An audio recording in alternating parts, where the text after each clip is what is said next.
There are mornings I still remember down the smell of it, coal oil and spilled whiskey, and the cold dust that settled over Caldwell Crossing before the sun ever cleared the ridge. My father built that saloon with his own 2 hands, board by board, and the day they carried him out of it in a pine box, every man in town figured the place, and the girl who owned it, would be picked clean within the month. I was 22 years old, and I did not know how to load a shotgun, but I learned that first week because I had to. My name was Adeline Foss, and the crossing was not a kind town to a woman alone.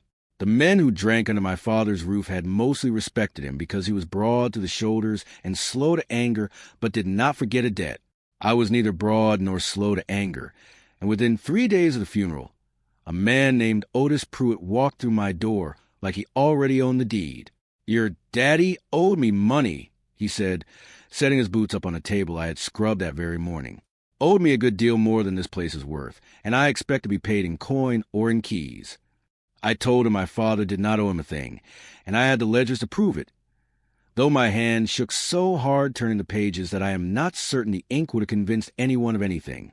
Pruett laughed, low and easy, the kind of laugh that tells you a man has already decided how the story ends and is only waiting for you to catch up to it. That was the morning I first saw Caleb Whitfield. He came in quiet, the way certain men do, not sneaking, just unhurried, like the door owed him nothing, and he owed it nothing back. He was tall and sun-marked across the back of his neck, the kind of weathering that comes from years and not seasons, and he wore a hat that had clearly seen more rain than care. He did not look at Pruett. He looked at me. "Coffee," he said, "if you've got it." I did not have it, not made, not that early, but I told him to sit, and I would have it directly, because something about the way he said it, plain unbothered, like the whole room wasn't crackling with Pruett's threat, gave me a place to put my hands that wasn't around my own throat.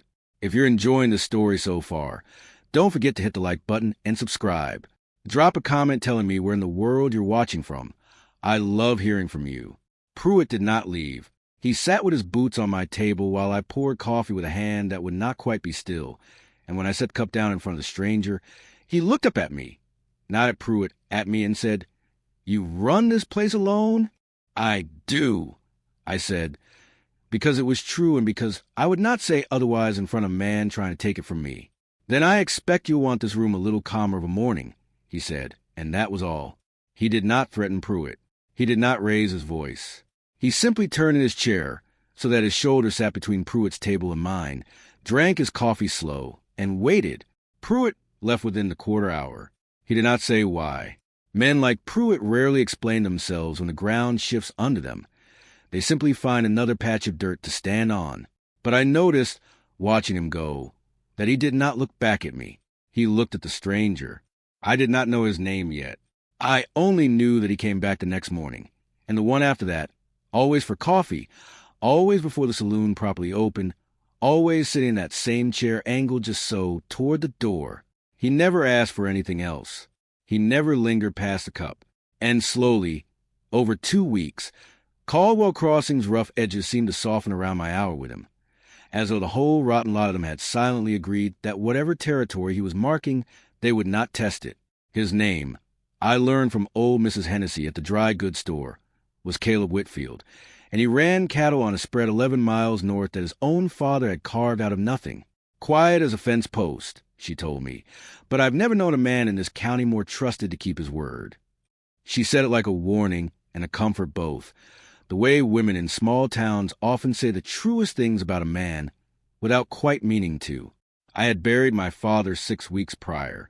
I had a saloon full of debts I was only now untangling, a man named Pruett circling like he smelled blood in the water, and a town that had already placed its bets on how soon I would fail. I did not have room in any of that for a rancher and his coffee, and yet I found myself rising earlier each day just to have the pot ready before he came. It was the 3rd week when Pruett returned with 2 other men I did not recognize, and this time he did not sit. He stood in the doorway with the morning light behind him so I could not properly see his face, and he told me, plain as Sunday, that my father's debt, real or invented, it did not matter to him which, would be settled by the end of the month, one way or another, and that there were faster ways to settle a debt than money. "You understand me," he said. It was not a question. I understood him entirely. I had grown up in that saloon. I knew exactly what kind of man said a thing like that and exactly what he meant beneath it. And for the first time since my father died, I did not feel merely overwhelmed. I felt afraid in particular, cold way that does not pass when a man leaves a room. Caleb was not there that morning. He came an hour later, as he always did, and found me behind the bar with my hand so unsteady I had broken a glass and not yet swept it up. He did not ask what happened. He only looked at the floor, then at me, and waited the way he always waited, like he had all the patience in Texas and intended to spend every bit of it on whatever I was willing to say. So I told him, not all of it. I was not yet in the habit of handing a near stranger the whole of my fear, but enough. Pruett, the debt that wasn't real, or wasn't fully real, or was real enough that I could not prove otherwise. The end of the month. The thing it said that was not quite a threat, and was entirely a threat. Caleb listened without interrupting, which was, I would come to learn, simply how he listened to everything. When I finished, he was quiet long enough that I thought perhaps I had misjudged him, that perhaps, like every other man in the crossing, he too had calculated the odds of my survival and found them wanting. Then he said, "Your father ever keep his accounts with the bank in Marfa or just his own books?" It was such an unexpected question that I nearly laughed despite myself. His own books, mostly. He didn't trust banks any further than he could see them. "Then we'll want his books," Caleb said, "and we'll want them honest, because Pruett's whole game depends on nobody looking too close at what's actually owed." I want to pause here and tell you something about the kind of help that does not announce itself. Caleb Whitfield did not ride in like a hero out of dime novel, guns blazing, declaring his intentions before God and the whole saloon. He simply began showing up at the hours that mattered, asking the quiet questions that mattered, doing the unglamorous work of sitting at my kitchen table until well past midnight with my father's ledger spread between us, checking sums against memory, against the dates Pruett claimed, against a handful of receipts my father had kept in a cigar box because he distrusted paper almost as much as banks. We found, after 4 nights of this, that my father had indeed owed Pruett money once, $80, borrowed 2 winters back during a bad stretch, and that he had paid it back in full within a year, in installments Pruett himself had signed from the back of an almanac my father used as a second ledger. Pruett was not owed a debt. Pruett was owed nothing at all. He had simply waited for the one man who could contradict him to die, and gambled that his daughter would not have the proof or the nerve to say otherwise. I will admit that finding the truth in that almanac felt, for one bright moment, like the whole weight of the last 6 weeks had lifted clean off my chest. But Caleb did not let me celebrate too long. "Proof's no good to you sitting in a cigar box," he said. "Pruett knows the town better than the law does out here. You show him a signature in an almanac, alone, in your own kitchen, and he'll say you forged it after fact. We need it seen by someone he can't talk circles around.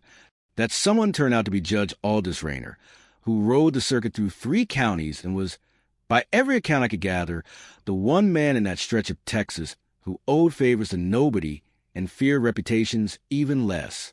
Caleb knew him, had known his family for years. In the quiet way ranching families and circuit judges often cross paths at funerals and land disputes and occasional cattle theft trial, and he sent word asking the judge to time his next visit to the crossing a little earlier than planned. The judge arrived 8 days before the end of the month, which meant we had 8 days to make certain Pruett showed his hand in front of him rather than waiting him out. It was Caleb's idea in the end to simply let Pruett come to us. "A man like that," he said, "can't help bragging once he thinks he's already won. Let him think the month's nearly up and you got nothing. He'll come in loud, in front of witnesses, because loud is how he likes to be paid, with an audience." I did not love the plan. I will say that plainly. The idea of sitting behind my own bar, knowing what was coming, waiting for Otis Pruett to walk through that door and say his piece in front of a judge who did not yet know he was a judge to anyone but Caleb and myself. It tested every nerve I had left. But I had learned in those 8 days that Caleb Whitfield was not a man who made plans carelessly, and that when he said a thing would hold, it generally held. Pruett came on the appointed evening, 3 days before the month's end, with the same 2 men trailing him as before, and he did exactly what Caleb predicted. He came in loud. He set his boots on my table.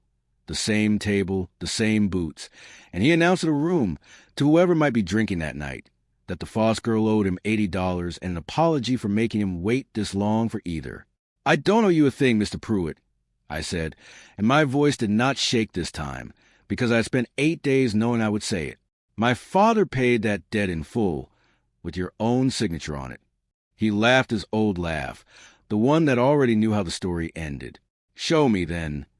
I set the almanac on the table in front of him, opened to the page, and watched the laugh die somewhere behind his eyes.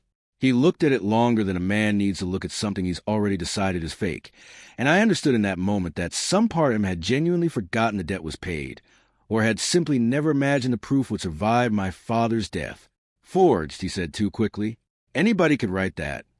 "Anybody could," said a voice in the corner of the room, and Judge Aldous Rayner rose from the table where he'd been quietly nursing a coffee of his own for the better part of an hour, unremarked upon by anyone, except that I've seen Otis Pruett's signature on 3 separate land filings in Reeves County, and that one matches every stroke of it.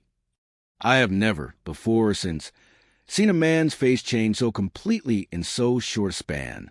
Pruett did not shout. He did not deny it again. He simply stood very still, the way men do when they realize the ground they've been standing on was never solid at all, and the 2 men who come in with him were already easing toward the door, wanting no further part of whatever was about to be settled in that room.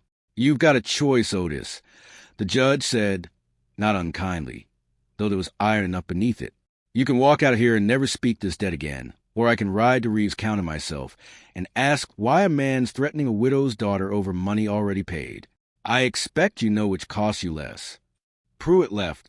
He did not come back to the crossing again, not that year, not the next.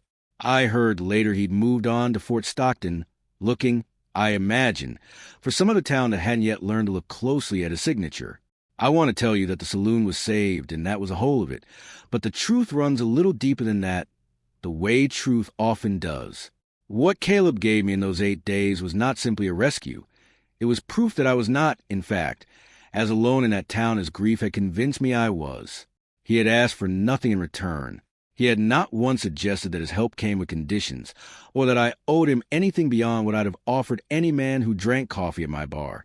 And it was that, more than anything, that undid whatever wall I had built since my father's funeral. He kept coming, after, not because the saloon needed defending any longer, but because, I think, neither of us quite knew how to stop the habit we'd built.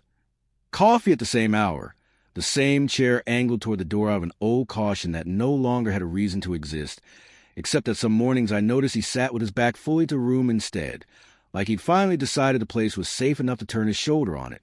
It was nearly 4 months later, on an evening when the saloon was quiet and the autumn wind had turned the dust in the street to something almost gentle, that he told me, plainly, the way he told me everything, without any flourish at all, that he had not started coming for the coffee. He said he'd heard about my father's death from a man at the feed store, and had written in that first morning simply to see whether the daughter people were already writing off needed someone in the room who wasn't waiting for her to fail. "I kept coming back," he said, "because I found I wanted to be the kind of man who shows up, and then I found I just wanted to be where you were." I will not pretend I knew, in that moment, exactly what to say back to him. I had spent 6 months learning how to run ledgers and face down men like Pruett, and keep my hands steady pouring coffee, even when my chest was not steady at all. I had not spent any of that time learning how to answer a man who said something so plain and so enormous in the same quiet breath he used to order coffee. So I told him the truth, because it seemed the only fitting answer to a man who had never once spoken to me in anything else. I told him that the room had been calmer since the first morning he sat in it, and that I had not realized, until just then, how much of that calm I had come to depend on, not the saloon's calm, but my own. We were married the following spring, in the saloon itself, because I would not be married anywhere my father had not stood, and because Caleb said a building that had survived Otis Pruett deserved to host something a good deal happier than it usually saw. Mrs. Hennessy cried through the whole ceremony and told anyone who would listen that she had known it from that very first cup of coffee, which I am fairly certain was not true, but I let her have it, because some stories deserve a little embellishing in the telling. I wish I could tell you that Otis Pruett was the last trouble the crossing ever sent my way, and that the years after our wedding ran smooth as creek water over flat stone. They did not. I have learned since that a town built on cattle money and whiskey debts rarely lets go of a thing as easily as Pruett let go his claim that night, and that the quiet which follows one storm is very often just quiet between storms. The second trouble did not announce itself the way Pruett had. It came slow, the way rock comes into a board. You don't see it until you put your weight on it and feel the give. It began, as best I can reckon it, the autumn after our first wedding anniversary, when a man named Garrett Voss rode into the crossing claiming to represent a land company out of San Antonio with interest in consolidating the parcels along the creek, which was a fine, official way of saying he intended to buy up every deed he could and let the rest wither on the vine until their owners sold out of desperation. He was not like Pruett. Pruett had been crude and loud, and easy enough to see coming from across a room. Voss wore a clean coat and spoke in the soft, reasonable voice of a man who has never once had to raise it to get what he wants, and that, I came to learn, is a far more dangerous kind of man than the one who shouts. He came into the saloon on a Tuesday evening, ordered a whiskey he barely touched, and told me, conversationally, almost kindly, that the crossing was due for a great deal of change in the coming year, and that a woman in my position, a saloon, a small holding, a husband occupied mostly with cattle 11 miles distant, might find it wise to consider an offer before the changes arrived on their own terms instead of mine. What changes might those be, Mr. Voss? I asked him, though I already suspected the shape of the answer. The railroad's surveying a spur line through this county, he said. When it comes, and it will come, Mrs. Whitfield, make no mistake. The land along the creek triples in value within a season. The men who own it now will either sell early at a fair price to someone with the capital to develop it properly, or they'll find themselves squeezed out later by taxes and competition. They can't survive. I'd rather see you take the fair price. It sounded, I will admit, almost generous in the telling. That was, I think, precisely the danger of Garrett Voss. He made dispossession sound like a kindness, the way some men can make the taking of things sound like they are doing you a favor by relieving you of the burden of keeping it. I told him the saloon was not for sale, fair price or otherwise, and he smiled the way men like that always smile when a woman tells them no, as though her answer were merely the opening move in a longer negotiation he had already decided he would win. If you're hooked on this story, make sure to subscribe and turn on notifications so you never miss an upload. Your support means everything and helps me bring you more emotional stories like this one. He did not return for several weeks after that, and I let myself believe, foolishly, that he had moved on to easier targets. I learned otherwise from Mrs. Hennessy, who told me over a length of calico that Voss had been quietly buying up notes. Small debts, the kind every shopkeeper and rancher in Crossing carried against lean seasons, debts owed to the bank in Marfa, that the bank itself seemed strangely willing to sell off at a discount. He was not buying land outright. He was buying leverage patiently, the way a man builds a dam one stone at a time, so that by the time anyone noticed the water had stopped flow where it used to, the thing was already built. I did not think, at first, that this concerned me directly. The saloon carried no debt. Caleb and I had been careful that, scarred as I was by the memory of Pruett's lie about a debt that never existed. But the saloon depended, as every business in a small town depends, on the health of the town around it, and within 2 months I began to see the shape of what Voss was actually doing. The blacksmith, squeezed by a called-in note, sold his shop and left for Odessa. The dry goods store next to Mrs. Hennessy's took on a partner none of us had ever heard of, a partner who turned out, on inquiry, to work for the very land company Voss represented. One by one, the businesses around the saloon were not being burned down or threatened with violence. They were simply being quietly, legally, patiently bought out from under their owners, until the crossing itself began to feel less like a town and more like a board Voss was slowly clearing of every piece but his own. I told Caleb all of this over supper one evening. Watching him go still in a particular way, he went still when something mattered enormously, and he had not yet decided what to do about it. He hasn't come after the ranch, Caleb said. Not directly, but he will. A spread my father carved out with nothing but stubbornness sits square in the middle of whatever route that spur line's likely to take, and a man like Voss doesn't leave the biggest piece on the board for last out of politeness. Then what do we do? I asked him, And I will tell you honestly that some old fear rose up in me then, the same cold fear I had carried in the weeks after my father's death, the fear of watching everything he built get picked apart by men who had never once lifted a hammer toward it. Caleb reached across the table and took my hand, which was not a thing he did often, being a man more given to steadiness than to gestures, and he said, "We do what we did with Pruett. We find out exactly what's true, and we make sure the truth gets seen by somebody Voss can't talk circles around." The trouble this time was that there was no single forged signature to expose, no almanac hidden in a cigar box that could undo the whole scheme in one evening. Voss had built his web out of dozens of small, individually legal transactions, each one defensible on its own, the sum of which amounted to something far uglier than any single piece could show.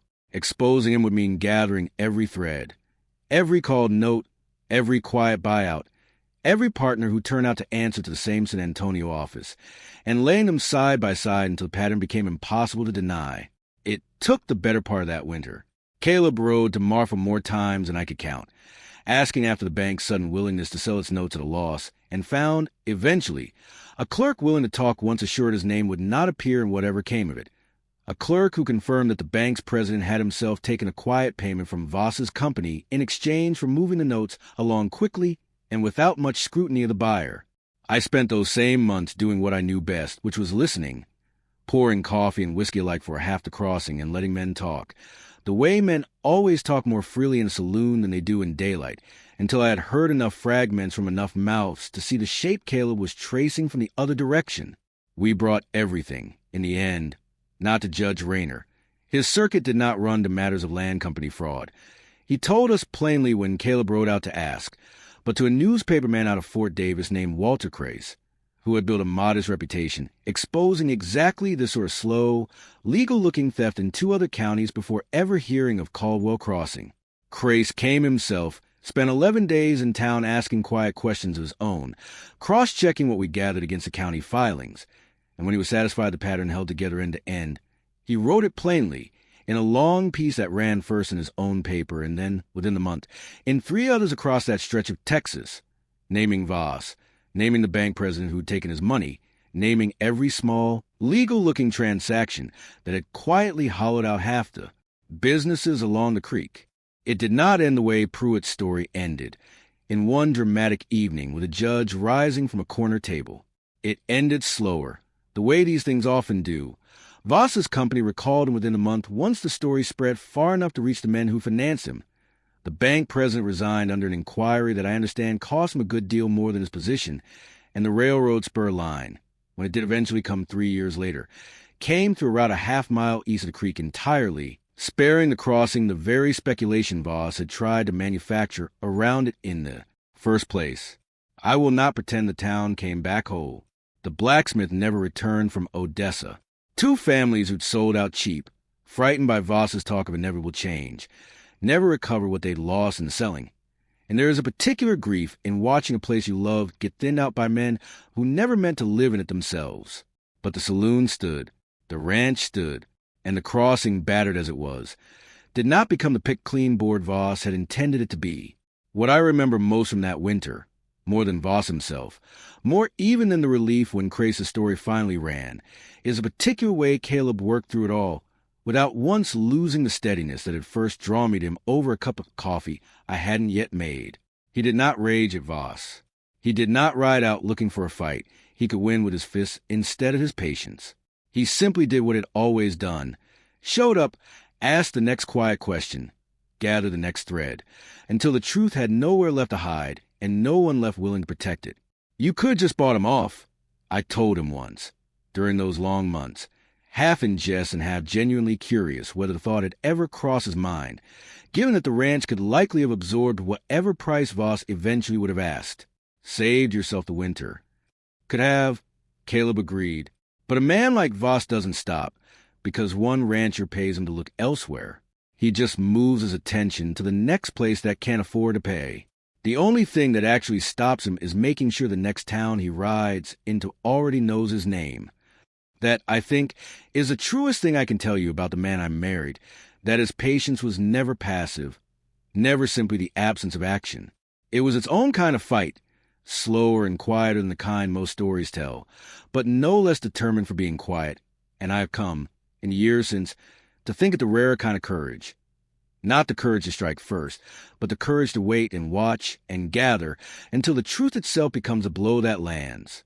We had our first child this spring after Crace's story ran, a daughter, whom we named Margaret after Caleb's mother, and who grew up, as children the crossing tended to, half in the saddle and half behind my father's old bar, learning the ledgers almost before she learned her letters, because I was determined that no daughter of mine would ever stand in a saloon doorway as unprepared as I once had, with shaking hands and no proof of anything. 2 sons followed in the years after, and the saloon that had once seemed in my darkest weeks, like a burden no woman alone could carry, slowly became instead the place where half the crossing's real business got done. Quietly, over coffee, in the early hours before the day's noise arrived, in a tradition I suppose I learned, without quite meaning to, from a rancher who once sat in a corner chair and waited. Margaret was 17, near enough to grown that I had begun to think the hardest part of raising her was behind me, when the last real test of those years arrived, though I did not recognize it as a test at first, because it did not come dressed as one. It came in the shape of a young man named Thomas Rayner, the judge's own grandson, who had ridden through Crossing twice that spring on his way to and from Fort Davis, and who had, on both occasions, found some reason to linger at the saloon a good deal longer than the errand required. I will not pretend I disliked him. He was polite in the way his grandfather had been plain, a different inheritance of the same honesty, and Margaret, who had grown up watching her mother face down men far worse than any nervous young suitor, did not need my permission to know her own mind about him. What concerned me was not Thomas himself, but his father, a man named Wendell Rayner, whom the judge rarely spoke of and never warmly, and who had built a modest fortune in Austin buying and reselling cattle contracts in ways that, by every account reaching us, sat closer to the line of honest dealing than across it. Wendell came to the crossing that summer, ostensibly to see his son and the family the boy had taken an interest in, but his true purpose revealed itself within a day of his arrival, when he sat across from Caleb at our own kitchen table and proposed, in the smooth and reasonable tones I recognized at once from another man entirely, that our 2 families might benefit from a closer arrangement than mere courtship, specifically, that Caleb's grazing rights along the eastern boundary, the same, stretch his father had carved from raw country with nothing but stubbornness, might be folded into a partnership with Wendell's cattle contracts, with the marriage serving as a fittingly sentimental seal on what was, beneath the sentiment, simply a business transaction. "My son is fond of your daughter," Wendell said, in a voice that made the fondness sound almost incidental. "It seems a shame not to let that fondness do some good for both our families." Caleb did not raise his voice, which by now I hope you understand was never his way of fighting anything. He simply set down his coffee and said, "My daughter isn't a clause in a contract, Wendell, and neither is my grazing land. If your son wants to court her, he's welcome at this table any evening he likes. If you want my eastern range, you can make me an offer the way any honest man makes one, without my daughter's heart standing in for the down payment." Wendell left that evening colder than he'd arrived, and for a season I worried his pride might cost Margaret a match she genuinely wanted, the way grown men's pride so often costs their children something dearer than the men themselves ever risk losing. But Thomas, to his credit, proved his grandfather's blood ran truer in him than his father's. He rode back to the crossing within the month, alone this time, and told Margaret plainly, in front of Caleb and myself both, that whatever his father wanted from the marriage, he wanted only her, and that he'd told his father so to his face before riding out. They were married 2 years later, once Margaret had finished what schooling the crossing could offer, and Thomas had established himself enough to satisfy even my own cautious heart, and Wendell, whatever his disappointment over the eastern range, came to the wedding and behaved himself well enough that I chose, for Thomas's sake and Margaret's, to let the old friction lie where it fell. I tell you this last part not because it carries the same danger as Pruett or the same patient cruelty as Voss, but because it taught me something I had not fully understood until I watched my own daughter face a version of the choice I had once faced myself. The choice of whether to let a man's confidence in a town's expectations decide what she was worth, or to trust, as I once had to learn to trust, that the right kind of man shows his worth the same way Caleb always had, not by what he claimed at the table, but by what he was willing to give up to prove the claim was true. The saloon still stands in Caldwell Crossing, though it is a quieter place now than it was in my father's day, and quieter still than the season Pruett tried to take it. I run it yet, though Caleb's spread takes up most of our years together, and some mornings, when the light comes low across the floor my father built, I find myself listening for a particular sound of a man who does not announce himself, who simply sits down, orders his coffee, and waits. Patient as a fence post, as Mrs. Hennessy once said. For whatever the day has decided to ask of him, I have come to believe that not every rescue arrives with noise. Some men simply keep showing up morning after morning, until a frightened woman realizes she has stopped flinching at the sound of her own door. Thank you so much for watching until the end. If you loved this story, check out the other videos on your screen now. I think you'll really enjoy them. And don't forget to subscribe if you haven't already. See you in the next story.